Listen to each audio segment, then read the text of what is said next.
program sponsored by Diago Finance. ನಮಸ್ಕಾರ ವೀಕ್ಷಕರೇ, ನೀವು ನೋಡ್ತಾ ಇದ್ದೀರಾ ವಿಶ್ವವಾಣಿ ಮನಿ. ನಾನು ಕೇಶವ್ ಪ್ರಸಾದ್. ವೀಕ್ಷಕರೇ, ಇವತ್ತಿನ ವಿಶೇಷ ಎಪಿಸೋಡಲ್ಲಿ ನಾವು ಅಗ್ರಿ ಸ್ಟಾರ್ಟಪ್ಗಳ ಬಗ್ಗೆ, ಯಾವ ರೀತಿ ನಮ್ಮ ಯುವಕರು ಯುವಜನತೆ ಕೃಷಿಯನ್ನು ಆಧರಿಸಿದ ಅಥವಾ ಆಹಾರೋತ್ಪನ್ನಗಳನ್ನು ಆಧರಿಸಿದ ಸ್ಟಾರ್ಟಪ್ಗಳನ್ನು ಬೆಳೆಸ್ಬೋದು, ಅಲ್ಲಿ ಉಂಟಾಗುವಂತಹ ಅವಕಾಶಗಳು ಏನು, ಅದನ್ನು ಆ ಅವಕಾಶಗಳನ್ನು ಯಾವ ರೀತಿ ಬೆಳೆಸಿಕೊಂಡು ಒಬ್ಬ ಯಶಸ್ವಿ ಉದ್ಯಮಿ ಆಗ್ಬೋದು ಅನ್ನೋದ್ರ ಬಗ್ಗೆ ಸಾಕಷ್ಟು ಉಪಯುಕ್ತವಾದ ಮಾಹಿತಿಯನ್ನು ತಿಳ್ಕೊಳ್ಳೋಣ.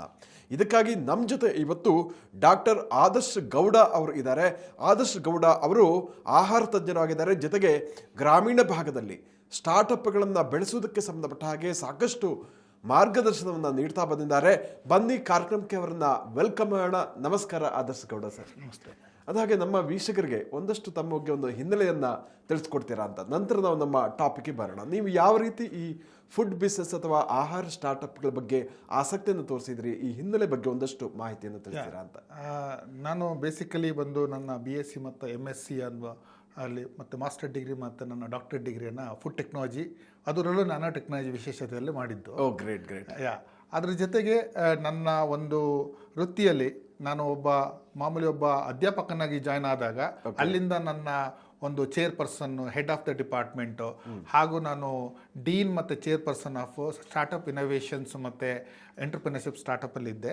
ಮತ್ತು ನಾನು head of the department of chairperson ಆಗಿ department of food processing and engineering, department of food science and ಟೆಕ್ನಾಲಜಿಲಿ ನನ್ನ ಸೇವೆಯನ್ನು ಸಲ್ಲಿಸ್ತಾ ಬಂದೆ. ಆಮೇಲೆ ಹಾಗೂ ನನ್ನ ಒಂದು ಸ್ಟಾರ್ಟಪ್ ಒಂದು ಕನೆಕ್ಷನ್ ಏನಂದರೆ, ನಾನು ಅಲ್ಲಿ ಒಬ್ಬ ಡೀನ್ ಆಗಿ ಚೇರ್ಪರ್ಸನ್ ಆಗಿ ಯಂಗ್ ಎಂಟರ್ಪ್ರಿನರ್ಸ್ಗಳನ್ನು, ಈ ಯಂಗ್ ಸ್ಟೂಡೆಂಟ್ಸ್ಗಳನ್ನು ಅವರಿಗೆ ತರಬೇತಿ ಕೊಡಬೇಕು, ಅವ್ರನ್ನ ಒಂದು ಮಾರ್ಗದರ್ಶನ ಕೊಟ್ಟು ಅವ್ರನ್ನ ಮುಂದಿನ ಒಂದು ದೇಶದ ಯಂಗ್ ಲೀಡರ್ಸ್ಗಳನ್ನಾಗಿ ಡಿಸೈನ್ ಮಾಡಬೇಕು ಅನ್ನೋದಿತ್ತು.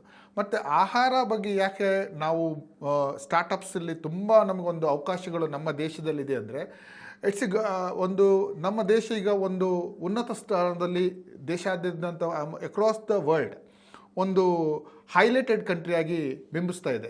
ಕಾರಣ ಯಾಕಂದರೆ, ಒಂದು ನಮ್ಮಲ್ಲಿರೋವಂಥ ಎಚ್ಚೆತ್ತು ಸೋರ್ಸ್ಗಳು, ಅದನ್ನು ಯಾವ ಥರ ಅಂದರೆ, ಎಕ್ಸಾಂಪಲ್ ನಾನು ಹೇಳ್ತೀವಿ, ಈಗ ಒಂದು ಆಹಾರ ಅಂತ ಬಂದಾಗ ನಮ್ಮ ದೇಶ ಹೈಯೆಸ್ಟ್ ಫುಡ್ ಇಂಡಸ್ಟ್ರಿ ನಮ್ಮ ದೇಶದಲ್ಲಿ ಅಕ್ರಾಸ್ ದ ಇಂಡಿಯಾ ನಾವು ಕೌಂಟ್ ಮಾಡಿದಾಗ ಫುಡ್ ಇಂಡಸ್ಟ್ರಿ ಮತ್ತು ಒಂದು ಲೀಡಿಂಗ್ ಇಂಡಸ್ಟ್ರಿ ಅದು. ಕರೆಕ್ಟ್. ಮತ್ತು ಆ ಒಂದು ಲೀಡಿಂಗ್ ಇಂಡಸ್ಟ್ರಿಯಲ್ಲಿ ಏನಾಗುತ್ತೆ, ಹೈಯೆಸ್ಟ್ GDP ಬರೋದೇ ನಮ್ಮ ಕಂಟ್ರಿಗೆ ಆ್ಯಕ್ಚುಲಿ ಇಂದ ಫುಡ್ ಇಂಡಸ್ಟ್ರಿಯಿಂದ. ಆ್ಯಂಡ್ ಒಂದು ಫುಡ್ ಇಂಡಸ್ಟ್ರಿಯ ಒಂದು ರೈಲ್ನ ಬೆನ್ನೆಲುಬು ಇದ್ದಂಗೆ ಅದು. ನಿಜ. ಅವ್ರು ಏನು ಬೆಳೀತಾರೆ ಅದನ್ನು ಒಂದು ಸೆಕೆಂಡರಿ ಪ್ರೊಸೆಸಿಂಗ್ ಮತ್ತು ಟರ್ಷರಿ ಪ್ರೊಸೆಸಿಂಗ್ ಮಾಡಿ ಅದರ ವ್ಯಾಲ್ಯೂನ ಡಬಲ್ ಮಾಡಿ ಅಕ್ರಾಸ್ ದ ವರ್ಲ್ಡ್ ಅದನ್ನು ಸಪ್ಲೈ ಮಾಡುತ್ತೆ. ಕರೆಕ್ಟ್. ಬಟ್ ಇದನ್ನು ನಾನು ಇನ್ನೊಂದು ರೀತಿಲಿ ಹೇಳಿದರೆ, ಇದು ಇನ್ನಷ್ಟು ವಿಸ್ತಾರಗೊಂಡು ನಮ್ಮ ರೂರಲ್ ಏರಿಯಾಕ್ಕೆ ಇದು ಲೈಕ್ ಫುಡ್ ಇಂಡಸ್ಟ್ರಿ ಸಿವಿಲೈಸೇಷನ್ ಆಗಬೇಕು ಅನ್ನೋದು ನನ್ನ ಒಂದು ಆಸೆ. ಯಾಕಂದರೆ ಇವತ್ತು ಸ್ಟಾರ್ಟಪ್ಸ್ ಅನ್ನೋದು ಒಂದು ಕಾನ್ಸೆಪ್ಟ್ ಏನು ಭಾರತ ಸರ್ಕಾರ ಅಥವಾ ಕರ್ನಾಟಕ ಸರ್ಕಾರ ಅದಕ್ಕೆ ಒಂದು ಬುನಾದಿ ಕೊಟ್ಟಿದೆ, ಒಂದು ಮಾರ್ಗದರ್ಶನ ಕೊಟ್ಟು ಅವರಿಗೊಂದು ಸಪೋರ್ಟ್ ಮಾಡೋಕ್ಕೆ financial support, lot of funding ಸ್ಕೀಮ್ಸ್ಗಳು ಇದೆ. MSMEಯಿಂದ ಹಿಡಿದು ಪ್ರಧಾನ ಮಂತ್ರಿ ಕಾನ್ಸೆಪ್ಟಿಂದ ಪ್ರೈಮ್ ಮಿನಿಸ್ಟರ್ ಫಂಡಿಂದ ಹಿಡಿದು ಲಾಟ್ ಆಫ್ ಥಿಂಗ್ಸ್ ಇದೆ. ಇವನ್ ನಮ್ಮ ಒಂದು ಸ್ಟೇಟ್ ಭಾರತ ಗೌರ್ಮೆಂಟ್ ಆಫ್ ಕರ್ನಾಟಕನೂ ಕೂಡ ಇತ್ತೀಚೆಗೆ ಎಲಿವೇಟ್ ಅಂತ ನೋಡಿರ್ಬೋದು, ಒಂದು ಫಂಡಿಂಗ್ ಸ್ಕೀಮ್ ಇದೆ, ಅದು 50 ಲಕ್ಷದ ಒಂದು ಫಂಡಿಂಗ್ ಸ್ಕೀಮ್ ಇದೆ. ಮತ್ತು ರೀಸೆಂಟಾಗಿ ಅವರು ಮತ್ತೆ ಕಾಲ್ ಮಾಡಿದ್ದಾರೆ 1 ಕೋಟಿಯ ಒಂದು ಫಂಡಿಂಗ್ ಸ್ಕೀಮ್, ಅದು ಡೀಪ್ ಟೆಕ್ ಅಂತೇಳಿ. ಈ ಥರ ಒಂದು ಕೆಲವೊಂದು ಸಪೋರ್ಟ್ ಏನಂದರೆ, ನಾವೊಂದಿಷ್ಟು ಯಂಗ್ಸ್ಟರ್ಸ್ಗಳನ್ನು ಒಂದು ಫ್ರಂಟಲ್ಲಿ ತರಬೇಕು, ಒಂದು ಇನೋವೇಷನ್ಸ್ಗಳಿಗೆ ಒಂದು ಒತ್ತು ಕೊಡಬೇಕು. ಇದೊಂದೇ ಅಲ್ಲ, ಈ ಸ್ಟಾರ್ಟಪ್ಪಿಂದ ಮತ್ತೊಂದು ರೀತಿಯಲ್ಲಿ ಏನಾಗುತ್ತೆ, ಉದ್ಯೋಗ ಅವಕಾಶಗಳು ಸೃಷ್ಟಿಸುತ್ತೆ. ನಿಜ. ಯಾಕಂದರೆ ಇವತ್ತೇನಾಗ್ಬಿಟ್ಟಿದೆ, ನೀವೊಂದು ಮುಂಚಿನ ಥರಲ್ಲ, ಇವತ್ತು ಒಂದೇ ಊರಲ್ಲಿ 10 ಕಾಲೇಜುಗಳಿದೆ, ಹಿಂದೆ ಒಂದೇ ಊರಲ್ಲಿ 2 ಕಾಲೇಜ್ ಇರ್ತಿತ್ತು. ಸೊ ಈ output of students R more. ಈಗ ಈ ಡಿಗ್ರಿ ತಗೊಂತಾರೆ, ಮುಂದಿನ ದಿನಗಳು ಏನಾಗ್ತಿದೆ, ಅವ್ರಿಗೆ ಜಾಬಿನ ಸ್ಕೇರ್ಸಿಟಿ ಆಗ್ತಿದೆ. ಯಾಕಂದರೆ ನಮ್ಮ ಇಂಡಿಯಾದಲ್ಲಿ middle class families are more. ನಾವ್ಯಾವತ್ತು ಬಡವರು ಅಂತ ಹೇಳೋಕ್ಕಾಗ್ತಿಲ್ಲ, ಅಪ್ಪರ ಅಂತಿಲ್ಲ, ಮಿಡಲ್ ಕ್ಲಾಸ್ ಫ್ಯಾಮಿಲೀಸ್ ಜಾಸ್ತಿ ಇರೋದ್ರಿಂದ ಅವರಿಗೆ ಒಂದು day to day life job creation is very important. ನಿಜ. ಸೊ ಏನಾಗ್ಬಿಡ್ತಿದೆ, ನಾನೇ ಈಗ ಒಬ್ಬ ಪ್ರೊಫೆಸರ್ ಆಗಿ ಗೊತ್ತು ನನಗೆ, ಆ ಸ್ಟೂಡೆಂಟ್ಸ್ಗಳು ಔಟ್ಪುಟ್ ಆಗಿ ಹೊರಗಡೆ ಹೋದಾಗ, ಸರ್ ನಮಗೇನೋ ಒಂದು ಆಸೆ ಇಟ್ಟು ಡಿಗ್ರಿ ಮಾಡಿದ್ದು ಸರ್, ಬಟ್ ಅಲ್ಲೆಲ್ಲ ಅಪ್ಲೈ ಮಾಡಿದ್ರೆ ಜಾಬ್ ಸಿಗ್ತಿಲ್ಲ ಸರ್, ಬಟ್ ನನಗೆ ಜಾಬ್ ಮಾಡಲೇಬೇಕು, ನನಗೆ ಅವಶ್ಯಕತೆ ಇದೆ, ಯಾಕಂದರೆ ನನಗೆ ನನ್ನ ಫ್ಯಾಮಿಲಿ ರನ್ ಮಾಡಬೇಕು, ಅದಕ್ಕೋಸ್ಕರ ನಾನು ಕೆಲಸ ಮಾಡ್ತಾಯಿದ್ದೀನಿ, ಬಟ್ ನನ್ನ ರಿಲೆವೆಂಟೆಡ್ ಡಿಗ್ರಿಗೆ ಮಾಡ್ತಾಯಿಲ್ಲ, ಬೇರೆ ಜಾಬ್ ಡೈವರ್ಟ್ ಮಾಡಿದ್ದೀನಿ. ಯಾಕಂದರೆ ಇವತ್ತಿನ ಈ ಒಂದು ಇದರಲ್ಲಿ ನೋಡಿದಾಗ ನಮಗೆ ಹೊಸ ಎಂಟರ್ಪ್ರಿನರ್ಸ್ಗಳ ಅವಶ್ಯಕತೆ ಇದೆ. ನಿಜ. ಸೊ ಆ ಒಂದು ಹೊಸ ಎಂಟರ್ಪ್ರಿನರ್ಸಿಗೆ ಏನಂದರೆ ಆ ಸ್ಟಾರ್ಟಪ್ಸ್ ಅನ್ನೋ ಒಂದು ಕಾನ್ಸೆಪ್ಟ್ ಏನು ಭಾರತ ಸರ್ಕಾರ ಹಮ್ಮಿಕೊಂಡಿದೆ 10 ವರ್ಷದಿಂದ, ಇದು ಒಂದು ಒಳ್ಳೆಯ ಒಂದು ಗುಡ್ ಸೈನ್ ಅಂತ ಹೇಳ್ಬೋದು. ಬಟ್ ಏನಾಗುತ್ತೆ, ನಮ್ಮಲ್ಲಿ ಇನ್ಕ್ಯುಬೇಷನ್ ಸೆಂಟರ್ಸ್ಗಳಿದೆ, ಮತ್ತು ಬಿಸ್ನೆಸ್ ಇನ್ಕ್ಯುಬೇಷನ್ ಟೆಕ್ ಇನ್ಕ್ಯುಬೇಷನ್ ಸೆಂಟರ್ಸ್ಗಳಿದೆ, ಮತ್ತು ಅಟಲ್ ಇನ್ಕ್ಯುಬೇಷನ್ ಸೆಂಟರ್ಸ್ಗಳಿದೆ. ಸೊ ಈ ಥರ ಫೆಸಿಲಿಟೀಸ್ಗಳು ಭಾರತ ಸರ್ಕಾರ ಇವನ್ ಇನ್ಸ್ಟಿಟ್ಯೂಷನ್ಸ್ಗಳಿಗೆ ಕೊಟ್ಟಿದೆ. ಅಲ್ಲಿ ಇನ್ಕ್ಯುಬೇಷನ್ ಸೆಂಟರ್ಸ್ ಇದೆ, ಫಂಡಿಂಗ್ ಸಿಗ್ತಾ ಇದೆ, ಓಕೆ, ಗೈಡ್ ಮಾಡ್ತಿದ್ದಾರೆ, ಬಟ್ ಔಟ್ಪುಟ್ ಏನು ಸಿಗ್ತಿದೆ ಅನ್ನೋದು ಒಂದು ಕ್ವಶನ್ ಮಾರ್ಕ್ ಆಗ್ತಿದೆ. ಬಟ್ ಅದೇ ಇಂಡಿಪೆಂಡೆಂಟಾಗಿ ನೋಡಿ, ಹೊರಗಡೆ ಯಾರು ಸ್ಟಾರ್ಟಪ್ ಮಾಡ್ತಿದ್ದಾರೆ ಅವ್ರಿಗೆ ಫಂಡಿಂಗಲ್ಲಿ ಇನ್ವೆಸ್ಟರ್ಸ್ ಕೊರತೆ ಇದೆ, ಬಟ್ ಅವರಿಗೆ ಆದರೆ ಅವ್ರು ಸಕ್ಸಸ್ ಆಗ್ತಿದ್ದಾರೆ. ಅದು ಹೇಗೆ ಅಂತ, ಅದು ಒಂದು ಮೆಂಟರ್ಶಿಪ್ ಅನ್ನೋದು ವೆರಿ ಇಂಪಾರ್ಟೆಂಟ್ ಆಗುತ್ತೆ. ಯಾಕಂದ್ರೆ ನೋಡಿ, ನಾವು ಒಂದು ಸ್ಟೂಡೆಂಟನ್ನು ಈಗ LKG ಇದ್ದವ್ರನ್ನ UKG ಬಂದಾಗ LKG ಥರನೇ ಹೇಳ್ಕೊಡೋಕ್ಕಾಗಲ್ಲ, ಅಥವಾ ಅವ್ರು 10ನೇ ಕ್ಲಾಸಿಗೆ ಹೋದಾಗ ಇದ್ದಂಥ ನಮ್ಮ ಒಂದು ಗೈಡೆನ್ಸ್ ಮಾರ್ಗದರ್ಶನ ಅವ್ರು PUC ಹೋದಾಗ ಹೇಳ್ಕೊಡ. ಪ್ರತಿಯೊಂದು ಹಂತಕ್ಕೂ ಅವರ ಮೈಂಡ್ ಸೆಟ್ ಆಫ್ ಲೆವೆಲನ್ನು ಚೇಂಜ್ ಮಾಡಬೇಕಾಗುತ್ತೆ. ಈಗ ನಾವು ಸ್ಟಾರ್ಟಪ್ ಅಂತ ಹೇಳ್ಬಿಟ್ಟು ಅವ್ರನ್ನ ಕರೆದ್ಬಿಟ್ಟು ಒಂದಿಷ್ಟು 5 ಲಕ್ಷ ಕೊಡ್ತೀನಪ್ಪ ಒಂದು ಸ್ಟಾರ್ಟಪ್ ಮಾಡೋ ಅಂತ, ಓಕೆ ಮಾಡ್ತಾರೆ, ಒಂದು ಐಡಿಯಾ ಮಾಡ್ತಾರೆ, ಪಾಪ ಅವರೊಂದು ಕ್ರಿಯೇಟಿವಿಟಿಲಿ ಹೊರಗೆ ತರ್ತಾರೆ. ಅಷ್ಟಾದಮೇಲೆ ಒಂದಿಷ್ಟು ಪ್ರೋಗ್ರಾಮ್ ಮಾಡ್ತಾರೆ, ಅವ್ರನ್ನೊಂದು ಫ್ರೆಂಡ್ ಲೈನಲ್ಲಿ ನಿಲ್ಲಿಸ್ತಾರೆ, ಮುಗಿತಾ ಹಂಗಾರೆ. ಆಗ ಅವರಿಗೆ ಮತ್ತೆ ಮುಂದಿನ ಸ್ಟೇಜಿಗೆ ಅಪ್ಸ್ಕೇಲ್ ಮಾಡಿಕೊಡ್ಬೇಕಲ್ಲ, ನೋಡಪ್ಪ ಹಿಂಗೆ ಹೋಗು, ಈ ಥರ ಅಪ್ಲೈ ಮಾಡೋ ಅಂತ. ಇಲ್ಲಂದ್ರೆ ಏನಾಗುತ್ತೆ, ಆ ಒಂದು ಫಿಯರ್ ಫ್ಯಾಕ್ಟರ್ ಶುರು ಆಗುತ್ತೆ ಅವರಿಗೆ. ಯಾಕಂದರೆ ಭಯ ಪಡ್ತಾರೆ, ಎಲ್ಲರ ನಾನು ಮುಂದೆ ಏನಾರು ಎಡವಟ್ಟಾದರೆ ಫ್ಯಾಮಿಲಿ ಬೀದಿಗೆ ಬರುತ್ತೆ. Lot of things running in their mind. So ಏನಾಗುತ್ತೆ, ಈ Gen Z ಏನು ಸ್ಟೂಡೆಂಟ್ಸ್ ಇದ್ದಾರೆ, they are very creativity. They are looks like ಅವ್ರನ್ನ ಯಾವ ಥರ ನೀವು ಯೂಸ್ ಮಾಡ್ಕೊತೀರಾ, they will become a master mind for the future of our country. ಸುಮ್ಮನೆ ನಾವು ಹೇಳೋದು Gen Z ಅವರು ತುಂಬ ಆ ಥರ ಥಿಂಕ್ ಮಾಡ್ತಾರೆ, ಈ ಥರ ಥಿಂಕ್ ಮಾಡ್ತಾರೆ. No, they are very good. And ಹಿಂದಿನ ಒಂದು 10-20-25 ವರ್ಷದ ಒಂದು ಮೈಂಡ್ಸೆಟ್ ಸ್ಟೂಡೆಂಟ್ಸಿಗೂ ಈ ಮೈಂಡ್ಸೆಟ್ ಸ್ಟೂಡೆಂಟಿಗೂ ಅದರದ್ದು 0.5% ಎಫರ್ಟ್ ಹಾಕಿದ್ರೆ they will learn more. They have that much sharp connections. But ಅವರನ್ನು ಪ್ರಾಪರ್ ರೀತಿಲಿ ಗೈಡೆನ್ಸ್ ಕೊಡಬೇಕಾಗಿ ಬರುತ್ತೆ ನಾವು. ಯಾಕಂದರೆ ಇಟ್ ಈಸ್ ಅವರ್ ಡ್ಯೂಟಿ. ಈಗ ನಾವೇ ಒಂದು ಸೀನಿಯರ್ ಸ್ಟೇಜಲ್ಲಿ ಇದ್ದಾಗ it is our duty to guide them in a proper way. ಅಂದರೆ ಅವ್ರನ್ನ ಒಂದು ರೈಟ್ ವೇಯಲ್ಲಿ ಅವ್ರನ್ನ ಕರ್ಕೋಬೇಕು. ಯಾಕಂದರೆ ಅವರು ಮುಂದಿನ ಫ್ಯೂಚರ್ಸ್ ನಮ್ಮ ಕಂಟ್ರಿಗೆ. ಸೊ ಅವರಿಗೆ ಒಂದು ರೈಟ್ ರೀತಿಲಿ ನಾವು ಒಂದು ಒಳ್ಳೆ ರೀತಿಲಿ ಅವರಿಗೆ ಒಂದು ಮಾರ್ಗದರ್ಶನ ಕೊಟ್ಟರೆ. ಯಾಕಂದರೆ ನಾನು ಸ್ಟಾರ್ಟಪ್ ಅಂತ ಬಂದಾಗ ನಾನು ಯಾಕೆ ಹೇಳಿದೆ ಅಂದರೆ, ನಾನು ಈಗ ಫಾರ್ಮರ್ಸ್, ಆ್ಯಕ್ಚುಲಿ ಅವರು ಫಾರ್ಮರ್ಸ್ ಅಲ್ಲ, ಅವರು ಅಗ್ರಿ ಎಂಟ್ರಪ್ರಿನರ್ಸ್. ಅವರು ಇದನ್ನು ಅವರು ಎಷ್ಟೋ ನಮ್ಮಲ್ಲಿ ಅಗ್ರಿಕಲ್ಚರ್ ಯೂನಿವರ್ಸಿಟಿಗಳಿದೆ, lot of agri incubation centres ಇದೆ, ಬಟ್ ಯಾರು ಕೂಡ ಅವರಿಗೆ ಅಗ್ರಿ ಎಂಟರ್ಪ್ರಿನರ್ಸ್ ಬಗ್ಗೆ ಡೆಪ್ತ್ ನಾಲೆಡ್ಜ್ ಹೇಳ್ಕೊಡ್ತಿಲ್ಲ. ಕರೆಕ್ಟ್.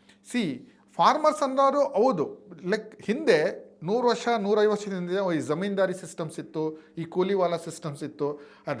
ಬಟ್ ಇವತ್ತು ಫಾರ್ಮರ್ಸನ್ನ ನಾನು ಅದೇ ಥರ ಕಾಣ್ತಿದ್ದಾರೆ. ಯಾಕೆ ಗೊತ್ತಾ, ಅವ್ರನ್ನ ಒಂದು ಒಳ್ಳೆ ಸ್ಥಾನದಲ್ಲಿ ಅವ್ರನ್ನ ಅಗ್ರಿ ಎಂಟರ್ಪ್ರಿನರ್ಸ್ ಕ್ರಿಯೇಟ್ ಮಾಡಿಕೊಡ್ತಿಲ್ಲ ನಾವು. ಯಾಕಂದರೆ ಅವ್ರಿಗೆ ನಾವು ಗೈಡೆನ್ಸ್ ಪ್ರಾಪರ್ ರೀತಿಲಿ ಕೊಟ್ಟರೆ ಅವ್ರಿಗೊಂದು ಧೈರ್ಯ ಬರುತ್ತೆ. ಹೌದು, ಇಲ್ಲಾಂದ್ರೆ ಅವ್ರಿಗೆ ಹೆದರ್ತಾರೆ. ಯಾಕಂದರೆ ಅರ್ಧದಷ್ಟು ನಮ್ಮ ಫಾರ್ಮರ್ಸ್ ಡೇ ಟು ಡೇ ಲೈವ್ಲಿಹುಡ್ಡಲ್ಲಿರೋದು. ಹೌದು, ಅವ್ರನ್ನ ಹೇಗೆ ಕನೆಕ್ಟ್ ಮಾಡಬೇಕು ಅಂದಾಗ ನಾವು ಅವ್ರಿಗೆ ಕರೆಕ್ಟಾಗಿ ಮಾರ್ಗದರ್ಶನ ಕೊಡಬೇಕು, ಮತ್ತು ಅವ್ರಿಗೆ ಧೈರ್ಯ ತುಂಬಬೇಕು. ಆ ಒಂದು ಸಕ್ಸಸ್ಫುಲ್ ಎಂಟರ್ಪ್ರಿನರ್ಸ್ ಬಗ್ಗೆ ಜೊತೆ ಕನೆಕ್ಟ್ ಮಾಡಬೇಕು. ಓಕೆ, ಈ ಥರ ಮಾಡಿ ನಾನು ಗೆಲ್ತೀನಿ ಇದರಲ್ಲಿ. ಈಗ ನೋಡಿ, ನನಗೊಂದೊಂದ್ಸರಿ ಕ್ವಶನ್ ಆಗುತ್ತೆ. ಯಾರೋ ಒಬ್ಬರು ನನಗೆ ಇತ್ತೀಚೆಗೆ ಫೋನ್ ಮಾಡಿದರು ಪುಣೆಯಿಂದ. ಸರ್, ನಾನು ನಿಮ್ಮದು ಪೇಜೆಲ್ಲ ಫಾಲೋ ಮಾಡ್ತೀನಿ ಸರ್, ನಿಮ್ಮ ಮಾರ್ಗದರ್ಶನ ತುಂಬ ಚೆನ್ನಾಗಿರುತ್ತೆ. ನಾನು ಒಂದು MRF ಕಂಪ್ನೀಲಿ ಕೆಲಸ ಮಾಡ್ತಾಯಿದ್ದೀನಿ ಸರ್, ಹೈಯರ್ ಪೊಸಿಷನ್ಸಲ್ಲಿ. ಬಟ್ ನಂದು ಫಾರ್ಮ್ ಇದೆ, ಒಂದು 15 ಎಕರೆಲಿ ಮ್ಯಾಂಗೋ ಬೆಳಿತೀನಿ ಸರ್ ಅಂದರು. ಸೊ ಸರಿ, ಮ್ಯಾಂಗೋನ ಬೆಳಿತೀರ, ಏನು ಮಾಡ್ತೀರಾ ಆಫ್ಟರ್ ಎಲ್ಲ ರೈಪನಿಂಗ್ ಆದಮೇಲೆ ಅಂದರೆ, ನಾವು ಟ್ರೇಡರ್ಸಿಗೆ ಕೊಡ್ತೀವಿ ಸರ್ ಅಂತ. ಸೊ ನಾನು ಹೇಳಿದೆ, ಟ್ರೇಡರ್ಸಿಗೆ ಕೊಡೋ ಬದಲು sir, you are well educated, ನೀವೇ ಯಾಕೆ ಎಕ್ಸ್ಪೋರ್ಟ್ ಮಾಡ್ಬೋದು ಡೈರೆಕ್ಟ್ಲಿ. ಸೊ ಅವಾಗ ನಿಮಗೆ ಏನಾಗುತ್ತೆ, ಇಲ್ಲಿ 2 ರೂಪಾಯಿ ಸಿಕ್ಕಲ್ಲಿ 10 ರೂಪಾಯಿ ಸಿಗುತ್ತೆ. ಅದಕ್ಕೆ ಕೆಲವರಿಗೆ ನಾವು ಇದನ್ನು ಹೇಳಕ್ಕೆ ಹೋದಾಗ, ಸರ್ ಅದೆಲ್ಲ ಈಸಿ ಅಲ್ಲ ಸರ್, ಅದಕ್ಕೊಂದು ವೇರ್ ಹೌಸ್ ಬೇಕು, ಅದೊಂದು ನಮ್ಮ mind set very important. Correct. ನಾವು ಮೈಂಡ್ ಸೆಟ್ ಮಾಡ್ಕೊಂಡೆ 108 ಪ್ರಾಬ್ಲಮ್ಗಳನ್ನು ಹೇಳ್ತಾ ಕೂತ್ಕೊಂಡ್ರೆ ಆಗೋದಿಲ್ಲ ಸರ್. ಯಾಕಂದರೆ ಈಗ ನಾನೇ ಈಗ ಒಂದೊಂದ್ಸರಿ ಸ್ಟಾರ್ಟಪ್ ಅಂತ ಮಾಡಿದಾಗ ಸಾಕಷ್ಟು, ಈಗ ನಿನ್ನೆ ಅಷ್ಟೇ ನಾನು 3 ಸ್ಟಾರ್ಟಪ್ ಜೊತೆ ಕಮ್ಯುನಿಕೇಟ್ ಮಾಡಿದ್ದೀನಿ. ನಾನು ಇವಾಗ ನಾಳೆ ಕೊಯಂಬತ್ತೂರಲ್ಲಿ ನಾನು ಇಂಟರ್ನ್ಯಾಷನಲ್ ಟಾಕ್ ಇರೋದ್ರಿಂದ ಮಧ್ಯದಲ್ಲಿ ನಾನು ಕ್ಲೈಂಟ್ಸ್ ಜೊತೆ ಮಾತಾಡೋಕ್ಕೋಸ್ಕರ ಇಲ್ಲಿಗೆ ಬಂದೆ. ಸೊ ವಿ ಆರ್ ಡಿಸೈನಿಂಗ್ ಒಂದು ಫುಡ್ ಮಿಷಿನ್ನ ಡಿಸೈನ್ ಮಾಡ್ತಾ ಇದ್ದೀವಿ. Okay, next generation food machine. ಏನಂದ್ರೆ ನಿಮ್ಮ ಬಾಡಿಯ ಒಂದು ಲ್ಯಾಂಗ್ವೇಜನ್ನು ಅರ್ಥ ಮಾಡ್ಕೊಂಡು ಆ ಫುಡ್ಡನ್ನು ತಯಾರಿಸುತ್ತೆ. BM ಬಾಡಿ ಮಾಸ್ ಇಂಡೆಕ್ಸ್ ಅಂತ. ಸೊ ಆ ಥರ ಒಂದು ಆಧುನಿಕತೆ ಒಂದು ಫುಡ್ ಮಿಷಿನ್ ಡಿಸೈನ್ ಮಾಡ್ತಾ ಇದ್ದೀವಿ. ಅದ್ರ ಫೌಂಡರ್ ಬಂದು ಬ್ಯಾಂಗ್ಳೂರೇ. ಸೊ ಅವ್ರು 18 ವರ್ಷದ ಹಿಂದೆ ಕ್ವಿಟ್ ಮಾಡಿದ್ದು, 18 ತಿಂಗಳು ಹಿಂದೆ ಜಾಬನ್ನು ಕ್ವಿಟ್ ಮಾಡಿದ್ದು. ಎಂಥ ಜಾಬ್ ಅಂದರೆ, he was getting 3 lakhs per month salary. So ನನ್ನನ್ನು ಅವ್ರು ಭೇಟಿ ಆದಾಗ ಅವ್ರು ಹೇಳಿದ್ರು, ಸರ್ ಏನೋ ಮಾಡ್ಬೇಕು ಸರ್, ನಿಮ್ಮ ಬಗ್ಗೆ ಹೇಳಿದ್ದಾರೆ ಅಂತ. ಬಟ್ ಏನಾಗುತ್ತೆ, ಇನ್ವೆಸ್ಟ್ಮೆಂಟು ಈಗ ನಾನು ಒಂದು 18 ತಿಂಗಳಿಂದ ಅವರಿಗೆ ಮಾರ್ಗದರ್ಶನ ಕೊಡ್ತಿದ್ದೀನಿ, ಡಿಸೈನ್ ಮಾಡ್ತಾ ಇದ್ದೀನಿ. ಸೊ ಸಾಕಷ್ಟು ವೇರಿಯೇಷನ್ಸ್ ಇದೆ ಗ್ರಾಫ್.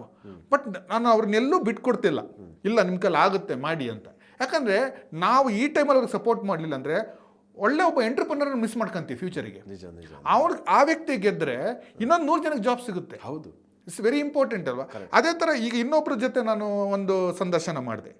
ಅವ್ರು ಮಧ್ಯಾಹ್ನ ನನಗೆ ಬೆಳಗ್ಗೆ ಅಲ್ಲಿ ಮೀಟಿಂಗ್ ಮುಗಿಸ್ದೆ, ಮಧ್ಯಾಹ್ನಕ್ಕೆ ಮತ್ತೆ ಇನ್ನೊಂದು ಮೀಟಿಂಗ್ ಫಿಕ್ಸ್ ಮಾಡಿದೆ. ಅವರು 4 ಜನ ಸಾಫ್ಟ್ವೇರ್ ಇಂಜಿನಿಯರ್ಸ್, ಸಾಗರ್ ಕಡೆಯವರು. ಸೊ 20 ವರ್ಷದಿಂದ ಕೆಲಸ ಮಾಡಿ ಈಗ ಅವರು ಒಂದು ಸ್ಟಾರ್ಟ್ಅಪ್ ಸ್ಟಾರ್ಟ್ ಮಾಡಬೇಕು ಅಂತ ನನ್ನ ಹತ್ರಕ್ಕೆ ಬಂದರು. ಸರ್ ನಿಮ್ಮ ಮಾರ್ಗದರ್ಶನ ಬೇಕು ಸರ್ ನಮಗೆ, ಯಾಕಂದ್ರೆ ಏನೋ ಒಂದು ಹೊಸತನ ಮಾಡಬೇಕು, ಅಲ್ಲಿ ಅದ್ರ ಜೊತೆಗೆ ನಮಗೊಂದು ಸ್ಯಾಟಿಸ್ಫಿಕೇಶನ್ ಲೈಫನ್ನು ಕಳೀಬೇಕು, ಒಂದು 4 ಜನಕ್ಕೆ ಜಾಬ್ ಕೊಡಬೇಕು, ಆ ಥರ ಎಲ್ಲ ಒಂದು ವಿಷನ್ ಇಟ್ಕೊಂಡು ಬಂದರು ನನ್ನ ಹತ್ರ. ಸೊ ಇಲ್ಲ ಮಾಡೋಣ ಸರ್, ಆಯಿತು ಹಂಗಾರೆ ಮಾಡೋಣ, ಓಕೆ. ಯಾಕಂದರೆ ಈ ಬದಲಾವಣೆ ನಾನು ನೋಡ್ತಾ ಇದ್ದೀನಿ ಕೆಲವರಲ್ಲಿ. ಆದರೆ ಪ್ರಾಬ್ಲಮ್ ಏನಂದರೆ ಈ 40-45 ವರ್ಷದಲ್ಲಿ ಜಾಸ್ತಿ ಬರ್ತಿದ್ದಾರೆ ನನ್ನ ಹತ್ರಕ್ಕೆ, ಯಂಗ್ಸ್ಟರ್ಸ್ಗಳು ಕಾಣ್ತಾನೆ ಇಲ್ಲ.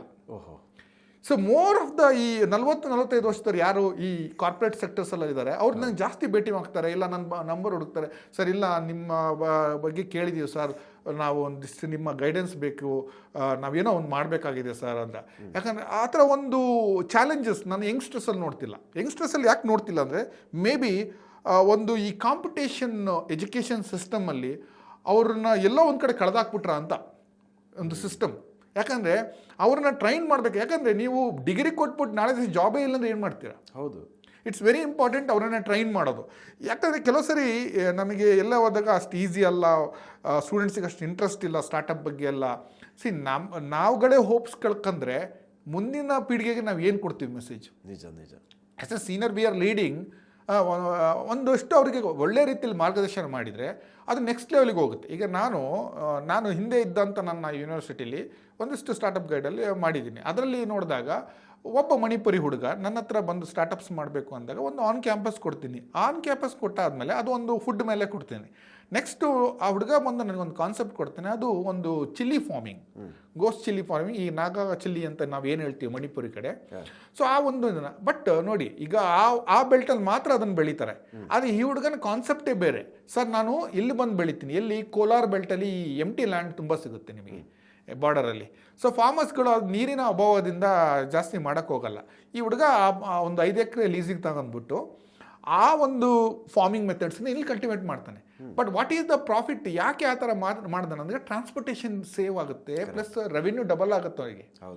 ಸೊ ಒಂದು 20-25 ಲಕ್ಷದಲ್ಲಿ ಇನ್ವೆಸ್ಟ್ ಮಾಡಿದ್ದ ಫಾರ್ಮು ಅವನು ವಿತಿನ್ 18 ಮಂತ್ಸಲ್ಲಿ 1.40 crore ಟರ್ನ್ ಓವರ್ ಮಾಡ್ತಾನೆ. So that is what. ಮತ್ತೆ ನೋಡಿ ಅಲ್ಲೇನೋ ದುಡ್ಡಿನ ಅವಶ್ಯಕತೆ ಇಲ್ಲ, ವಿಷನ್ ಒಂದೇ ಇದ್ದಿದ್ದು ಅವ್ರ ಕೈಯಲ್ಲಿ. ನಾನು ನಂತರ ಬಂದು ಕೊಡ್ದಾಗ is a Manipuri, is a student ಅವ್ರು ನನಗೆ. ಬಟ್ ಅವ್ರಿಗೆ ಎಲ್ಲರೂ ಹೇಳ್ತಾರೆ ದುಡ್ಡಿದ್ರೆ ಮಾತ್ರ ಮಾಡ್ಬೋದು, ದುಡ್ಡಿದ್ರೆ ಇಲ್ಲ, ನಿಮಗೆ ಫಸ್ಟ್ ಐಡಿಯಾ ಇರಬೇಕು, ಇನೋವೇಷನ್ಸ್ ಇರಬೇಕು. ಕರೆಕ್ಟ್. ಮತ್ತೆ ಒಂದು ನಾನು ಮಾಡ್ತೀನಿ ಅನ್ನೋ ಒಂದು ಛಲ ಇರಬೇಕು. ಆ ಹುಡುಗ ಅಲ್ಲೋಗ್ಬಿಟ್ಟು ನೋಡಿ ಎಲ್ಲರೂ ಅಗ್ರಿಕಲ್ಚರಲ್ ಲ್ಯಾಂಡ್ ಇದ್ದರೆ ಮಾತ್ರ ಮಾಡೋದಿಲ್ಲ, ಅವನ ಹತ್ರ ಲ್ಯಾಂಡ್ ಇಲ್ಲೇನಿಲ್ಲ. ಮಣಿಪುರಲ್ಲಿ ಒಂದು ಬಡ ಫ್ಯಾಮಿಲಿ, ಒಂದು ಸಣ್ಣ ಒಂದು ಫ್ಯಾಮಿಲಿಯಿಂದ ಬಂದವಂಥ ಹುಡುಗ ಅವರು ಅಲ್ಲಿ ಬಂದು ನನ್ನ ಹತ್ರ ಹೇಳಿದಾಗ ಸರ್ ಈ ಥರ ಕಾನ್ಸೆಪ್ಟ್ ಮಾಡ್ತೀನಿ. ಈಗ ಎಷ್ಟೋ ಎಂಟಿ ಲ್ಯಾಂಡ್ ಇದೆ ಹೊರಗೆ, ಅದು ನೀವು ಲೀಸಿ, ಅವರು ಫಾರ್ಮರ್ಸ್ ಆರ್ ವೆರಿ ಹ್ಯಾಪಿ. ಅವನು 5 ಎಕರೆನ 2.5 ಲಕ್ಷ ಕೊಡ್ತೀನಂದ 1 ವರ್ಷಕ್ಕೆ. They are very happy. ಈಗ ಎಂಟಿ ಬಿಡೋಕೆ ಅಂತ ಕೊಟ್ಬಿಡೋಣ ಅಂತ. 2.5 ಲಕ್ಷ ಅಂದರೆ ಸೊ ಅವರು ನನಗೆ ಇನ್ನೂ ನೆನಪಿದೆ, ಪಾಪ ಬಿಗಿನಿಂಗಲ್ಲಿ ಒಂದು 10 ಲಕ್ಷದವರೆಗೆ ಪಾಪ ಇನ್ವೆಸ್ಟ್ ಮಾಡ್ದ. ಮಧ್ಯದಲ್ಲಿ ಏನಾಗ್ಬಿಡ್ತು, ಸರ್ ಇಲ್ಲ ನನಗೆ ದುಡ್ಡಿನ ಶಾರ್ಟೇಜ್ ಆಗ್ತಿದೆ, ಯಾರು ಇನ್ವೆಸ್ಟರ್ಸ್ ಬರ್ತಾರೆ. ಬಟ್ ಇನ್ವೆಸ್ಟರ್ಸ್ಗಳು are playing tricky thing now days. So ಒಬ್ಬ ಕನಸು ಕಟ್ಕೊಂಡು ಏನೋ ಒಂದು ಸಾಮ್ರಾಜ್ಯ ಕಟ್ತಾ ಇದ್ದಾನೆ ಅಂದಾಗ ಇವರು ಕೂಡ ಅವ್ನು ಸಾಥ್ ಕೊಡಬೇಕು. ಮೋರ್ ದೆನ್ ಇವರನ್ನೇ ಕಬಳಸಕ್ಕೆ ನೋಡಬಾರ್ದು. ಕರೆಕ್ಟ್. ಎಲ್ಲದೂ ನನಗೆ ಅದರಲ್ಲಿ ರೆವಿನ್ಯೂನೂ ಬೇಕು, ನನಗೆ ಬ್ರ್ಯಾಂಡ್ ವ್ಯಾಲ್ಯೂನೂ ಬೇಕು, ನನಗೆ ಎಸ್ ನೀವು ಇನ್ವೆಸ್ಟ್ ಮಾಡ್ತೀರ, ಅದಕ್ಕೆ ಡಬಲ್ ರೆವಿನ್ಯೂ ತಗೊಂಡು ಹೋಗ್ತಿರಲ್ಲ. So he is the captain of the ship ಅಂದಾಗ ಅವನಿಗೆ ಅವ್ರದ್ದೇ ಆದಂಥ ಸ್ವತಂತ್ರ ಫ್ರೀಡಮ್ ಕೊಡಬೇಕಾಗಬೇಕು. ಸೊ ಅವಾಗ ನನಗೆ ಅವರು ಬಂದು ಇಲ್ಲ ನಮಗೆ ಇದು ಕೊಡಬೇಕು, ನಾನು ಒಪ್ಪಲಿಲ್ಲ ಅದಕ್ಕೆ. ಯಾಕಂದರೆ ನನಗೆ ಆ ವ್ಯಕ್ತಿ ಬೆಳೆಯೋದು ವೆರಿ ಇಂಪಾರ್ಟೆಂಟ್. ಅವನಿಂದ ಇನ್ನೊಂದು 100 ಜನ ಬೆಳೀತಾರೆ. ಸೊ ಹಾಗಾಗಿ ಏನು ಮಾಡಿದೆ, ಇಲ್ಲ ಅಂತೇಳಿ ಅವ್ರ ತಂದೆ ತಾಯಿನ ಕನ್ವಿನ್ಸ್ ಮಾಡಿ ಫೈನಲಾಗಿ ಏನೋ ಅಡ್ಜಸ್ಟ್ ಮಾಡಿ ಒಂದು 20 to 25 lakhs. ನೀವು ನಂಬೋದಿಲ್ಲ, ಅವ್ನು ಫಾರ್ಮಲ್ಲೂ ಕೆಲಸ ಮಾಡ್ತಿದ್ದ, ಮತ್ತು ಇದೇ ಬೆಂಗಳೂರಲ್ಲಿ ಪಾರ್ಟ್ ಟೈಮ್ ಜಾಬ್ ಮಾಡ್ತಿದ್ದ. ಸೊ ಪ್ಯಾಷನ್ ಅನ್ನೋದು ಒಬ್ಬ ಮನಸ್ಸಿನಲ್ಲಿ ಫಿಕ್ಸ್ ಆಯಿತು ಅಂದರೆ ಏನು ಬೇಕಾದ್ರೆ ಆಗ್ತಾನೆ. ಅದು ನಾನು ನೋಡಿದ್ದೀನಿ ತುಂಬ ಜನರಲ್ಲಿ ಬದಲಾವಣೆಗಳನ್ನು. ಸೊ ಹಾಗಾಗಿ ನಾನು ಯಾಕೆ ಮಾತಾಡ್ತೀನಿ, ಸ್ಟಾರ್ಟಪ್ಸ್ ಅನ್ನೋದು ಅಗ್ರಿ ಎಂಟರ್ಪ್ರಿನರ್ ಅನ್ನೋ ಕಾನ್ಸೆಪ್ಟ್ ಇದಲ್ಲ. ಆ್ಯಕ್ಚುಲಿ ಈ ಕಾನ್ಸೆಪ್ಟು ನೀವು ಚೈನಾ ಹೋಗಿ, ತೈವಾನ್ ಹೋಗಿ, ಅಥವಾ ಜಪಾನಿಗೆ ಹೋಗಿ ಇದರಲ್ಲಿ ಇದೆ. ಫಾರ್ಮರ್ಸಿ ಅವರೇ ಕಲ್ಟಿವೇಟ್ ಮಾಡ್ಕೊಂತಾರೆ, ಅವರೇ ಅದಕ್ಕೊಂದು ವ್ಯಾಲ್ಯೂ ಕ್ರಿಯೇಟ್ ಮಾಡಿಬಿಟ್ಟು ಸೆಲ್ ಮಾಡ್ತಾರೆ. ಬಟ್ ಇಂಡಿಯಾದಲ್ಲಿ ಯಾಕೆ ಈ ಸಿಸ್ಟಮ್ ಹೋಗ್ತಿಲ್ಲ ಅಂದರೆ ಸಿಸ್ಟಮನ್ನು ಬದಲಾವಣೆ ಮಾಡೋಕ್ಕೆ ರೆಡಿ ಇಲ್ಲ. ಸೊ ನಮ್ಮಲ್ಲಿ ಇಷ್ಟು ಅಗ್ರಿಕಲ್ಚರ್ ಯೂನಿವರ್ಸಿಟಿಗಳಿದೆ, ಇಷ್ಟು ಸಂಸ್ಥೆಗಳಿದೆ. ನಾನು ಯಾಕೆ ಇದು ಹೇಳ್ತೀನಿ ಅಂದರೆ ಯಾರಿಗೂ ನಾನು ಪಾಯಿಂಟ್ ಮಾಡಿ ಹೇಳ್ತಿಲ್ಲ, ಬಟ್ ಸಮಸ್ಯೆ ನಮ್ಮೊಳಗೆ ಇದೆ. ನಾವು 108 ಭಾಷಣ ಮಾಡಿದ್ರೆ ಆಗೋದಿಲ್ಲ, ಅಥವಾ ಸ್ಟೇಜ್ ಮೇಲೆ ಹೇಳಿ ನಾವು ಸಪೋರ್ಟ್ ಮಾಡ್ತೀವಿ ಫಾರ್ಮರ್ಸಿಗೆ ಅಂದರೆ ಆಗೋದಿಲ್ಲ. ಅವ್ರ ಹತ್ರಕ್ಕೆ ಹೋಗ್ಬೇಕು ನಾವು. ಅವ್ರು ನಮ್ಮ ಹತ್ರಕ್ಕೆ ಬರ್ತೀನಿ ಅನ್ನೋ ಕನಸನ್ನು ಬಿಟ್ಟುಬಿಡ್ಬೇಕು. ಸೊ ಯಾವಾಗ ನಾವು ಅವ್ರ ಹತ್ರಕ್ಕೆ ಹೋಗ್ಬಿಟ್ಟು ಅವ್ರಿಗೊಂದು ಮಾರ್ಗದರ್ಶನ ಕೊಡ್ತೀವಿ. ಈಗ ಸಪೋಸ್ ಸಿಂಪಲ್ ಆಗಿ ನಾನು ಹೇಳ್ತೀನಿ ಸರ್, ನಾವು ಸಾಲ ಮನ್ನಾ ಅಂತ ಹೇಳ್ತೀವಿ. ಎಕ್ಸಾಂಪಲ್, ಫಾರ್ಮರ್ಸಿಗೆ ಅವರ ಒಂದು ಮಾಡ್ತಾರೆ ಸಾಲ ಮನ್ನಾ. ಅದ್ರ ಬದಲು ನಾನು ಹೇಳ್ತೀನಿ, ಕೆಲವೊಂದು ಕಡೆ ನಾನು ಒಂದಷ್ಟು ಸಂಸ್ಥೆಗಳಿಗೆ ನಾನು ರಿಕ್ವೆಸ್ಟ್ ಮಾಡೋದೇನೆಂದರೆ, ಈ ಎಲ್ಲ ಪಂಚಾಯತ್ ಇದಕ್ಕೆ ಒಂದು ಫೆಸಿಲಿಟೀಸ್ ಕೊಟ್ಬಿಡಿ, ವೇರ್ ಹೌಸ್ ಸ್ಟೋರೇಜ್ ಥರ. ಫಾರ್ಮರ್ಸ್ ಅದರೊಳಗೆ ಇಟ್ಕೊಬಿಡ್ಲಿ. ಈಗ ಏನಾಗುತ್ತೆ, ಒಬ್ಬ ರೈತ ಒಂದು ಕ್ರಾಪನ್ನು ಬೆಳೆದಾಗ ಅದಕ್ಕೊಂದು ಶೆಲ್ಫ್ ಲೈಫ್ ಇರುತ್ತೆ, ಅದ್ರೊಳಗೆ ಅವ್ನು ಮಾರಬೇಕು, ಇಲ್ಲ ಅದ್ರದ್ದು ವ್ಯಾಲ್ಯೂ ಕಮ್ಮಿ ಆಗ್ಬಿಡುತ್ತೆ. ಕರೆಕ್ಟ್. ಅವನಿಗೆ ಒಂದು ಸ್ಪೇಸ್ ಕೊಟ್ಬಿಟ್ಟು ಆ ಫೆಸಿಲಿಟೀಸ್ ಇನ್ಸ್ಟೆಡ್ ಆಫ್ ಸಾಲ ಮನ್ನಾ ಒಂದು ವೇರ್ ಹೌಸ್ ಕೊಡಿ, ಅದರೊಳಗೆ ಇಟ್ಕೊಂಡ್ಲಿ ಅವರು. ಸೊ ಅವರೇ ಅದನ್ನು ಇಂಡಿಪೆಂಡೆಂಟಾಗಿ ಸೇಲ್ ಮಾಡಲಿ. ಈಗ ಇಲ್ಲಿ 2 ರೂಪಾಯಿಗೆ ತಗೊಳ್ಳೋ ಬದಲು ಕೆಜಿಗೆ ಅವನಿಗೆ 2 ರೂಪಾಯಿ ಪ್ರಾಫಿಟ್ ಸಿಗ್ಬೋದು. ಡೈರೆಕ್ಟಾಗಿ ಕೊಟ್ಟರೆ ಅವನಿಗೆ 10 ರೂಪಾಯಿ ಪ್ರಾಫಿಟ್ ಸಿಗುತ್ತಲ್ಲ. ಸೊ ನನ್ನ ಪ್ರಾಬ್ಲಮ್ ಏನು, ನನಗೆ ಯಾಕೆ ಬೇಜಾರು ಅಂದರೆ, ಒಬ್ಬ ರೈತ ಬೆಳಗ್ಗೆ 6 ಗಂಟೆಯಿಂದ 7 ಗಂಟೆ ಬೆಳಗ್ಗೆ 6ರಿಂದ ಸಂಜೆ 7 ಗಂಟೆ ತನಕ ದುಡಿತಾನೆ. ಅವನ ವ್ಯಾಲ್ಯೂ, ಅವನ ಹಾರ್ಡ್ ವರ್ಕಿಗೆ ಅವನಿಗೆ ಸಿಗೋದು 0.1% ಮಾತ್ರ, ಮಿಕ್ಕಿದ್ದೆಲ್ಲ ತಿನ್ನೋದು ಹೊರಗಡೆರು. ಸೊ ನಾನು ಹೇಳೋದು, ಯಾವಾಗ ನೀವು ಅವರಿಗೆ ಒಂದು ವ್ಯಾಲ್ಯೂಸ್ ಕ್ರಿಯೇಟ್ ಮಾಡಿ ಕೊಡ್ತೀರಾ. ಬಿಕಾಸ್ ಈಗ ನೋಡಿ, ನಾನು ನಿನ್ನೆ ಮಾತಾಡ್ತಿದ್ದೆ ಸಾಗರ ಇದ್ದಾರೆ, ಈಗ ಬಾಳೆಹಣ್ಣು ಬೆಳೀತಾರೆ. ಆ್ಯಕ್ಚುಲಿ ತುಂಬ ಜನ ಥಿಂಕ್ ಮಾಡೋದೇನು, ಒಂದು ಮೇನ್ ಕ್ರಾಪ್ ಮೇಲೆ ರೆವಿನ್ಯೂ ಜಾಸ್ತಿ ಅಂತ. ಬಟ್ ನಾನು ಹೇಳ್ತೀನಿ, ವೇಸ್ಟ್ ಮೇಲೆ ರೆವಿನ್ಯೂ ಜಾಸ್ತಿ. ಯಾಕಂದರೆ ಈಗ ಬಾಳೆ ಬೆಳೆದ ಮೇಲೆ ಏನು ಮಾಡ್ತಾರೆ, ಬಾಳೆಗಳನ್ನು ಕಡಿದ್ಬಿಟ್ಟು ಸೈಡಿಗೆ ಹಾಕ್ತಾರೆ. ಅದು ನೀವು ಕರೆಕ್ಟಾಗಿ ಥಿಂಕ್ ಮಾಡಿದರೆ, ಆ ಬಾಳೆಕಂದನ್ನು ಕರೆಕ್ಟಾಗಿ ಇದು ಮಾಡಿಬಿಟ್ಟು ಅದರಿಂದ ಸೆಲ್ಯುಲೋಸ್ ಎಕ್ಸ್ಟ್ರಾಕ್ಟ್ ಮಾಡಿ ಟೆಕ್ಸ್ಟೈಲ್ ಇಂಡಸ್ಟ್ರಿ ಕೊಡ್ಬೋದು. ಟೆಕ್ಸ್ಟೈಲ್ ಇಂಡಸ್ಟ್ರಿ ಇದೇ ಥರ ಒಂದು, ಯಾಕಂದರೆ ಇದೇ ಥರ ಒಂದು ಸ್ಟೋರಿ ಮಧ್ಯಪ್ರದೇಶದಲ್ಲಿ ಇದೆ. ಒಬ್ಬ farmer daily up and down ಮಾಡ್ತಾ ಇರ್ತಾನೆ ಸೈಕಲಲ್ಲಿ. ಅವಾಗ ಅವನಿಗೆ ಅಲ್ಲಿ ತುಂಬ ಬನಾನಾ ಬೆಳೀತಾರೆ. But end of the day banana cultivate ಆದಮೇಲೆ ಆ ದಿಂಡು ಏನು ಮಾಡ್ತಾರೆ, ತಾನು ಸೈಡಿಗೆ ಎಸಿತಾರೆ. ಇವನು ಅದ್ರ ಬಗ್ಗೆ ತುಂಬ ಬೇಜಾರಾಗಿ ಒಂದ್ಸರಿ ಅದ್ರ ಬಗ್ಗೆ ಸ್ಟಡಿ ಮಾಡಿಬಿಟ್ಟು ಟ್ರೈನಿಂಗ್ ತಗೊಂಡು ವಾಪಸ್ ಬಂದು ಫಾರ್ಮರ್ಸ್ಗೆ ಹೇಳ್ತಾನೆ, ನಾನು ನಿಮ್ಮದು ಪರ್ಚೇಸ್ ಮಾಡ್ತೀನಿ, ಕೊಡ್ತೀರಾ ಅಂತ. 100 ರೂಪಾಯಿ ಕೊಡ್ತೀನಿ ಕೆಜಿಗೆ ಏನೋ ಹೇಳ್ತಾನೆ, ಎಷ್ಟೋ ಒಂದು ಅಪ್ರಾಕ್ಸಿಮೇಟ್ ಪ್ರೈಸ್. ಫಾರ್ಮರ್ಸ್ ಸರ್ಪ್ರೈಸ್ ಆಗ್ತಾರೆ, ಈ ವೇಸ್ಟನ್ನು ನೀನು ದುಡ್ಡು ಕೊಟ್ಟು ತಗೊಂತೀಯ ಅಂತ. ಇಲ್ಲ ಕೊಡಿ ಅಂತ ಹೇಳ್ತಾನೆ. ಅದನ್ನ ಬಗ್ಗೆ ಥಿಂಕ್ ಮಾಡಿ ಅದರಿಂದ ಸೆಲ್ಯುಲೋಸ್ ಎಕ್ಸ್ಟ್ರಾಕ್ಟ್ ಮಾಡಿ ಸ್ಯಾನಿಟರಿ ಪ್ಯಾಡ್ ಮಾಡ್ತಾನೆ. ಸ್ಯಾನಿಟರಿ ಪ್ಯಾಡ್ ಈ ಥರ. ಅದೇ ಥರ ನೀವು ಬ್ಯಾಗೇಸು ನಾವೆಲ್ಲ ಏನು ಮಾಡ್ತೀವಿ, ಒಂದು ಜ್ಯೂಸ್ ಅಂಗಡಿಗೆ ಹೋಗ್ಬಿಟ್ಟು ಜ್ಯೂಸ್ ಕುಡಿತೀವಿ, ಯಾಕಂದ್ರೆ 30 ರೂಪಾಯಿ ಬಗ್ಗೆ ನಮಗೆ ಇಂಪಾರ್ಟೆಂಟ್ ಮಾಡ್ತೀವಿ. ಬಟ್ ನಾನು ಫೋಕಸ್ ಮಾಡೋದು ಆ ವೇಸ್ಟ್ ಮೇಲೆ. ಆ ಬ್ಯಾಗೇಸನ್ನು ಕರೆಕ್ಟಾಗಿ ವಾಶ್ ಮಾಡಿ ಪೌಡರ್ ಫಾರ್ಮ್ ಮಾಡಿ ಪ್ಲೈವುಡ್ ಶೀಟ್ ಮಾಡ್ಬೋದು, ಈ ಥರ ವಾಲ್ಗಳಿಗೆ ಇದು ಮಾಡ್ಬೋದು. ಸೊ ಈಗ ಇದೆಲ್ಲ ಏನಾಗುತ್ತೆ, ಮೋಸ್ಟ್ ಆಫ್ ದ ಟೈಮ್ ಏನಾಗುತ್ತೆ, ಇದನ್ನು ನಾವೇ ಸೆಟ್ ಮಾಡಬೇಕು. ಈಗ ಕೆಲವು ಎಂಟರ್ಪ್ರಿನರ್ಸ್ ಸೆಟ್ ಮಾಡೋಕ್ಕೆ ರೆಡಿ ಇಲ್ಲ. ಅದೇ ಥರ ನೀವು ಈಗ ನಾನು ಅಟ್ಕೆದು ಇಲ್ತೀನಲ್ಲ, ಈ ಭದ್ರಾವತಿ ಕಡೆ ಹೋದರೆ ಒನ್ಸ್ ಕಟೌಟ್ ಆದಮೇಲೆ ಆ ಸಿಪ್ಪೆ ತೆಗೆದು ರೋಡ್ ಸೈಡಲ್ಲಿ ಹಾಕಿರ್ತಾರೆ, ನೀವು ನೋಡಿರ್ತೀರ. ಅದ್ರ ಬದಲು ಅದ್ರದ್ದು ಕಾಯರನ್ನು ರಿಮೂವ್ ಮಾಡಿಬಿಟ್ಟು ಕರೆಕ್ಟಾಗಿ ಪೌಡರ್ ಫಾರ್ಮ್ ಮಾಡಿ ಅದರಿಂದ ಎಥನಾಲ್ ಎಕ್ಸ್ಟ್ರಾಕ್ಷನ್ ಮಾಡ್ಬೋದು. ರೆವೆನ್ಯೂ ಅನ್ನೋದು ಎಲ್ಲಿದೆ ಅಂದರೆ ಇಲ್ಲಿದೆ ರೆವೆನ್ಯೂ. ಆ್ಯಕ್ಚುಲಿ ತುಂಬ ಜನ ಥಿಂಕ್ ಮಾಡ್ತಿರೋದು ಮೇನ್ ಸೋರ್ಸ್ ಮೇಲೆ ರೆವೆನ್ಯೂ ಇದೆ ಅಂತ. ಆ್ಯಕ್ಚುಲಿ ಅದು ಡಬಲ್ ರೆವೆನ್ಯೂ. ನೇಚರ್ ಆಲ್ರೆಡಿ ಬೇರೆದ, ಯಾವುದೇ ಒಂದು ನೇಚರಿಂದ ಪ್ರೊಡ್ಯೂಸ್ ಆದಂಥ ಇವನ್ ಸಣ್ಣ ಕಡ್ಡಿ ಕೂಡ ನಾವು ರೀಜನರೇಟ್ ಮಾಡ್ಬೋದು. ಬಟ್ ಅದ್ರ ಬಗ್ಗೆ ನಾಲೆಡ್ಜ್ ಇರಬೇಕು. ಅದ್ರ ಬಗ್ಗೆ ಇರಬೇಕು. ಯಾಕಂದರೆ ಇದನ್ನು ನಾವು ಕರೆಕ್ಟಾಗಿ ಫಾರ್ಮರ್ಸ್ ಆ ಅಗ್ರಿ ಲ್ಯಾಂಡಲ್ಲಿ ಏನಿದೆ, ಈಗ ಟೊಮೆಟೊ ಹೇಳ್ತಿರಲ್ಲ, ಈಗ ಟೊಮೆಟೊಗೆ ವ್ಯಾಲ್ಯೂ ಇಲ್ಲ ಅಂತ ಹೇಳ್ಬಿಟ್ಟು ಕೆಲವರು ಏನು ಮಾಡ್ತಾರೆ, ಪ್ರೈಸ್ ಇಲ್ದಾಗ ಫಾರ್ಮರ್ಸು ರೋಡ್ ಸೈಡ್ ಹಾಕ್ತಾರೆ, ಸ್ಟ್ರೈಕ್ ಮಾಡ್ತಾರೆ. ಅದ್ರ ಬದಲು ನಾನು ಹೇಳ್ತೀನಿ, ಬುದ್ಧಿವಂತ ಫಾರ್ಮರ್ ಆದ್ರೆ ಏನು ಮಾಡ್ತಾನೆ ಗೊತ್ತಾ, ಅದನ್ನು ತಂದ್ಬಿಟ್ಟು ಡಿಹೈಡ್ರೇಟೆಡ್ ಮಾಡಿ ಪೌಡರ್ ಫಾರ್ಮಿಂಗ್ ಮಾಡಿ, ಡಿಹೈಡ್ರೇಟ್ ಪೌಡರ್ ಫಾರ್ಮ್ ಪ್ಯಾಕ್ ಕಟ್ಲೆ ಮಾಡಿ ಅವ್ನಿಗೆ ಎಕ್ಸ್ಪೋರ್ಟ್ ಮಾಡೋ ಐಡಿಯಾ ಇದ್ದರೆ ಅದು 10 ಪಟ್ಟು ದುಡಿಬೋದು. ಆನೇನು ನೀರುಳ್ಳಿ ಪ್ರೈಸ್ ಕಮ್ಮಿ ಆದ ತಕ್ಷಣ ಸ್ಟ್ರೈಕ್ ಮಾಡ್ತಾರೆ, ಇದು ಮಾಡ್ತಾರೆ. ನಾನು ಇವತ್ತಿಗೆ ಹೇಳ್ತೀನಿ, ಆ ನೀರುಳ್ಳಿನ ಡಿಹೈಡ್ರೇಟೆಡ್ ಮಾಡಿ ಪೌಡರ್ ಫಾರ್ಮ್ ಮಾಡಿಬಿಟ್ಟು ಎಕ್ಸ್ಪೋರ್ಟ್ ಮಾಡ್ಬೋದು. ನೀವು ವ್ಯಾಲ್ಯೂಸ್ ಯಾವಾಗ ಬರುತ್ತೆ ನೋಡಿ, ಎಕ್ಸಾಂಪಲ್ ನಾನು ಹೇಳ್ತೀನಿ, ವ್ಯಾಲ್ಯೂ ಹೇಗೆ ಬರುತ್ತೆ ಅಂತ ಹೇಳ್ತೀನಿ. ನಾವು ಹಾಲಿನ ಕಾಯಿಸಿದಾಗ ಹಾಲಿಗಿರೋ ವ್ಯಾಲ್ಯೂನೇ ಬೇರೆ, ಅದಕ್ಕೊಂಚೂರು ಸ್ವಲ್ಪ ಹೆಪ್ಪಾಕಿದರೆ ಮೊಸರಾದರೆ ಅದ್ರ ವ್ಯಾಲ್ಯೂನೇ ಬೇರೆ, ಅದ್ರದ್ದು ಶೆಲ್ಫ್ ಲೈಫೇ ಬೇರೆ. ನಾನೊಂಚೂರು ಕಡಿದ್ಬಿಟ್ಟು ಬೆಣ್ಣೆ ತೆಗೆದಾಗ, ಬಟರ್ ತೆಗೆದಾಗ ಅದ್ರ ವ್ಯಾಲ್ಯೂನೇ ಬೇರೆ. ಅದೇ ಬಟರ್ನ ಕರಗಿಸ್ಬಿಟ್ಟು ಅದಕ್ಕೊಂದು ವಿಳ್ಯದೆಲ್ಲ ಹಾಕ್ಬಿಟ್ಟು ತುಪ್ಪ ಮಾಡಿದಾಗ ಅದ್ರ ವ್ಯಾಲ್ಯೂನೇ ಬೇರೆ. ಸೊ ವ್ಯಾಲ್ಯೂ ಹೇಗೆ ಇನ್ಕ್ರೀಸ್ ಆಗುತ್ತೆ ಅಂತ ನೋಡಿ, ನಿಮ್ಮ ಒಂದು ರಿಫೈನಿಂಗ್ ಪ್ರೋಸೆಸ್ ಹೇಗೆ ಹಾಕ್ತೀರ ಅದ್ರ ಮೇಲೆ, ಆ ಥರ ನಿಮ್ಮ ವ್ಯಾಲ್ಯೂಸ್ ಚೇಂಜ್ ಆಗ್ತಾ ಹೋಗುತ್ತೆ. ಈ ಥರ ಒಂದು ಗೈಡೆನ್ಸು ನಮ್ಮ ಫಾರ್ಮರ್ಸ್ಗೆ ಬೇಕಾಗಿದೆ. ಇತ್ಲಾಗೆ ಸಾಲ ಮನ್ನಾ ಅಲ್ಲ, ಇತ್ಲಾಗೆ ಅವರಿಗೆ ಸಬ್ಸಿಡಿ ಕೊಡೋದಲ್ಲ, ಈ ಥರ ಟ್ರೈನಿಂಗ್ಸ್ಗಳನ್ನ ಹೇಳ್ಕೊಡಿ. ಕರೆಕ್ಟ್. ಅವ್ರು ಲಾಂಗ್ ನೆಕ್ಸ್ಟ್ ಟರ್ಮ್ಗೆ ಅದೇ ಅವರು ಆವಾಗ ನೋಡಿ, ಈಗ ನಾನೆಲ್ಲೋ ಒಂದು ಕಡೆ ಉಡುಪಿಗೆ ಲಾಸ್ಟ್ ಟೈಮ್ ಹೋದಾಗ ನನಗೆ ಅಸಿಸ್ಟೆಂಟ್ ಕಮಿಷನರ್ ಸುಮ್ಮನೆ ಒಂದು ಇದಕ್ಕೆ ಮೀಟಿಂಗ್ ಕರೆದಿದ್ರು. ಅಲ್ಲಿ ಎಲ್ಲ ಅಗ್ರಿಕಲ್ಚರ್ ಆಫೀಸರ್ಸ್ ಬಂದಿದ್ರು ಬೇರೆ ಬೇರೆ ಸ್ಟೇಟ್ಸಿಂದ, ಡಿಸ್ಟ್ರಿಕ್ಟ್ಸಿಂದ, ಆ ಡಿಸ್ಟಿಕ್ ಒಳಗೆ ತಾಲೂಕಿಂದ.